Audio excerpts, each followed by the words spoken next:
Like most cars, most manufacturers, you do have different modes. So snow and ice mode, not that you're really trying to drive your Blackwing in the snow or the ice, but what it will do is it'll actually change characteristics on how the car drives. ABS and stability tracker are a lot more active and reactive. If you slip from a start in first gear in snow and ice, the next time you come to a stop, it will remember that and either start you in second or third gear, keeping the torque real low, the torque, that grip, that drive, that'll help you get through. So that's snow and ice. Then you've got my mode, and my mode is cool. As you can see here, you can actually make the steering, you can actually make the steering track.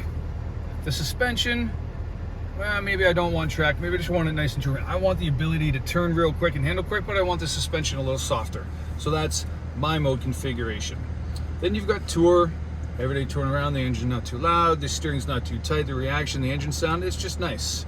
You get the sport, and of course, as you know, a little more authority on the throttle. The gas pedal is, the accelerator, pardon me, is electric. It'll hold you in different shift spots. Track mode, you can hear the exhaust pop from right there. And then of course, one of the most fun ones over here, we have V mode. This is the Blackwing V. You want brake and feel, you want your steering, you want suspension, you want it maxed out, you can do it. This car is meant for driving. What's nice about this, everyone says it, where you're driving every day, you're in a Cadillac. The seats, the comfort, the both sound system, the looks, everything is sleek, you're in a Caddy. But then, because it's a Blackwing, you put your foot down,